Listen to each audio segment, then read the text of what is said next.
felt it was an honor to play Jason, even though 6 guys had done it before me. So I treated it that way and wanted to do the best I could with something that already existed. But with a character like this, taking it from the beginning and developing it as we go is just, you know, it's like perfect situation for an actor. You know, I've done some things with the character that I don't know if people really pick up on it, but the first movie I made Victor very twitchy and nervous looking, and as we progressed I gradually downplayed that a little bit, because in my mind he's getting used to the killing, and I purposely tried to gradually ease on that. You know, I love playing the character. It's very difficult. This movie was incredibly hard because of the working conditions. It was New Orleans at night in the swamp in June last year. So the makeup I think looked much better this time. First time in my opinion that Victor looked actually scary. And a lot of those shots I think Victor looks terrifying. And before I always thought he kind of looked kind of weird and, you know, creepy, but not particularly scary. But I just loved the makeup. It was different material. As I've been saying today in the interviews, it was silicone instead of foam latex, which I think photographs better and much easier to put on and off. How long do you have to basically sit in the makeup chair normally when you're getting Well, for part 2, that was the hardest one, because the chest piece I wore only came down to here, so it had to be blended so that it doesn't look like a seam. It took a good 3.5 hours to put on. This is every day before you start to work. And the bad thing was it took 1.5 hours to remove it. The longest removal I've ever had of makeup. And that's, you know, that makes for a long day. That's, you know, 5 hours in the makeup chair already, and you haven't even worked yet. Yeah. This new makeup, being easier to apply and remove, took about 1 hour and 15 to put on instead of 3.5. Yeah. And 20 minutes to remove. So it was a dream in that aspect, but since it's silicone, it's much heavier. There's estimations from different people, but the makeup effects guys, who I think would know, said it was like 35 pounds. So that's like, you know, carrying a lot of weight around while doing all this violent shit. Yeah. So it was hard, but I would do that in a second to have less time in the chair. Yeah. The chair time just saps my energy. You do it, you know, first week it's fine. You know, after 3-4 weeks of it, it really starts getting tiring.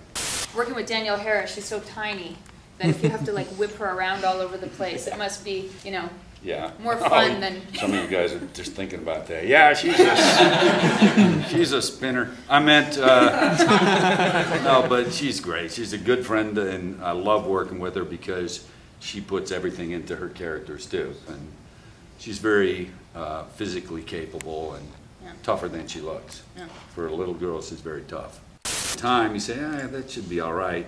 And then you see it on film and it looks fantastic. So, interesting question. My favorite kill on film, before we get to the other, is the ripping the older lady's head apart.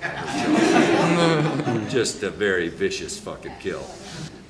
Really, the most fun one was in this movie, and it was Schneiderman, the character Schneiderman, who you guys probably know is Twisted Sister Dee Snider. That's his son. He is so much fun to work with and so crazy that I enjoyed stuffing his fucking head in the mud. That was him. No double, no dummy. I smashed his head into the mud. And it goes back to our relationship on, I did a movie called Frozen for Adam Green. I was the stunt coordinator on it. I played a small character, but he was a PA on that movie. He just wanted, he was a big fan of Adam's, wanted to work with him, so he said, look, I'll come up to Utah, I'll be a PA on the movie for nothing. And Adam said, sure. I mean, because Adam was a big fan of Dee's, and that's why Dee is in Holliston. They're very good friends now. The first day I met him, I hadn't even met him yet, and we were in the ski lodge having a production meeting, and he walked in, he looked all pissed off, and he was having a bad day or something. And he walks over to Adam, who I was standing with, and he says, you know, I just wish somebody punched me in the face. I punched him in the face. Did he not say that? Not real hard, but hard enough to where he's, what the fuck was that? I said, what did you just say? I know. He goes, I know, but who the fuck are you? So that started our friendship off like that. You've actually, like, kind of tormented your biographer quite a bit, too. Like, oh, yes, of course. Mike Aloisi, who yeah. wrote my book. I don't know if you guys have read it, but because I talk about everything in my life, good and bad, and there's plenty of bad, so. But he is afraid of everything. So naturally, I try to do whatever I can to harass him with everything he's afraid of. So. And then there's also an accompanying book that's kind of like the process, the collaborative process or whatever, making the book. Right, which Mike wrote himself, which is his experience with me writing my book. Right. So there's plenty of stories. My youngest son is a whiz with computers. He's 16, and he has edited, I think, 10 or 11 10-minute episodes of us, Mike and I, on the road doing the book tour. Right. And they're hilarious. I don't know, I'm not sure what I'm going to do with them yet, but they're almost like little webisodes of us. Just keep an eye out. Right now it's called The Killer and I, which is the same name as the book that he wrote about our experiences, right. Which to me and others of us that qualified for Mensa will understand that The Killer and I is not properly worded. That's not proper grammar. And he said, I want to call it The Killer and I. And I said, actually, the proper term is The Killer and Me, is what it should be. But he said, yeah, but I want it to be like The King and I. So on the cover of the book, there's an asterisk that explains after the I. Kane wants you to know that he knows it's not proper grammar. But it really isn't. So, my buddy Rick McCullum, who's another stuntman, we've been working together since Lone Wolf McQuaid, back in 1981, a Chuck Norris movie. We've been friends, and we founded a ghost hunting group called Hollywood Ghost Hunters. And Danielle is in the group, Adam Green, and everyone in the group has something to do with making horror films. So we thought it was an interesting dynamic to see if people like us could go ghost hunting and be scared. Rick and I did a movie at Mansfield. It's where they shot the Shawshank Redemption. And he had always thought about forming a group, but he never really found anyone that he wanted to do it with. And he didn't realize I had such interest in it. So we went ghost hunting one night on the set. And we were shooting in a small area, and we had the entire prison to ourselves. We went on the far end where there was no lights, no people, and far from everyone. And we heard something down the cell block. And we both heard it together, and Rick tells the story. He says, I looked over at Kane to see if he heard that, and he was gone. He goes, oh, well, great. You know, here's the guy I wanted to form a group with, and now he's gone when something happens. And then he realized I was running towards it to see what's going on. He said, that's the guy I want to have a group with. So that's why we formed it. In ghost hunting, there are far too many things that become exaggerated, in my opinion. When people hear something or see something, they want it to be paranormal so badly that they almost make it into that. Open-minded skeptic is how I term myself. As soon as somebody says, listen to this EVP, it sounds like it says, I am the devil. As soon as that suggestion is given to you, that's what it sounds like now. And I think the power of suggestion is huge. Also, I like to be very careful about making sure things are, you know, legitimately paranormal, because I think 98% of it is not. On this movie, the shooting schedule was tight.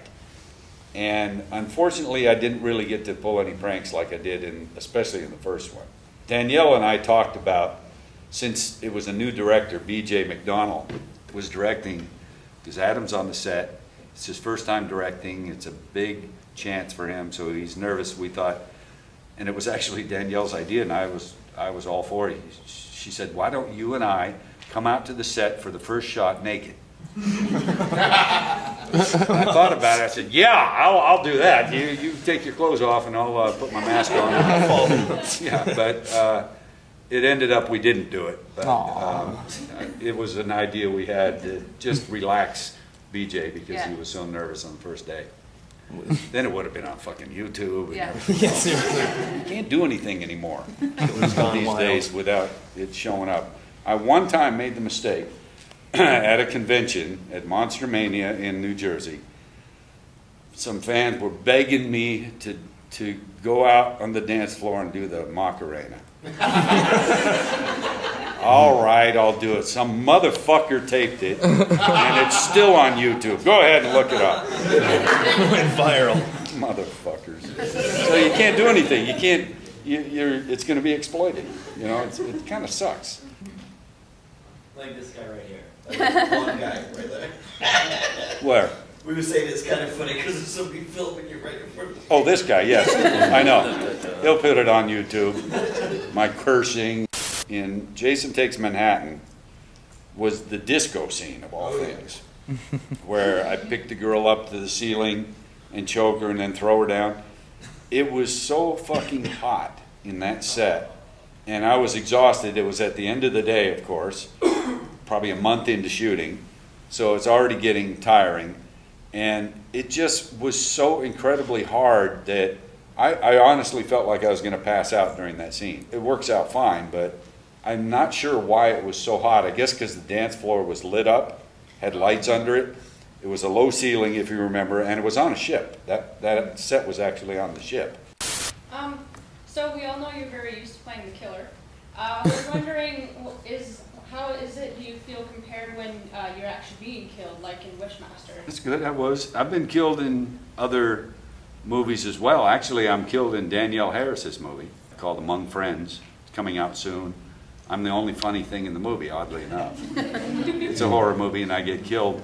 And it is fun to be a victim.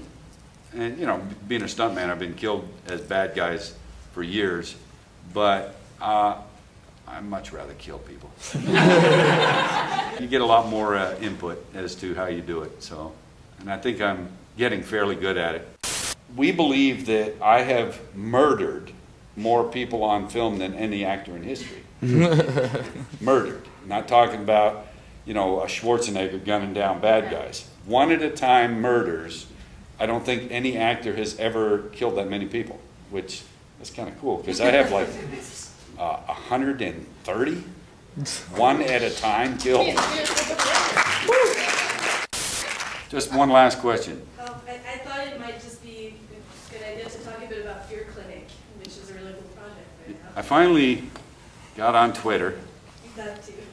Yeah, because the Fear Clinic people asked me to do it. I don't know if you've seen, it was a web series that we did 5 or 6 episodes, something like that. Robert Englund, myself, and Danielle Harris. My shrinks told me kids stop being afraid of the dark at 9 years old.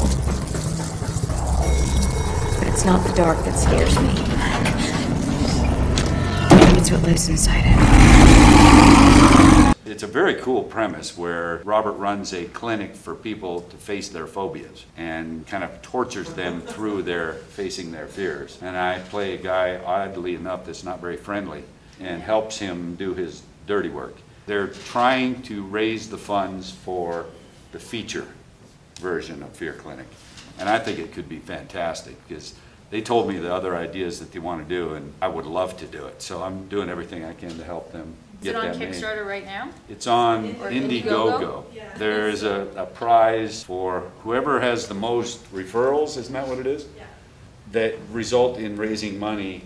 They will get a signed hockey mask that's a replica of one of the ones I use, signed by me. I appreciate you coming in and supporting the movie. Hopefully you had fun because I love watching it. So it's always fun to watch with an audience too. So thank you very much. And thank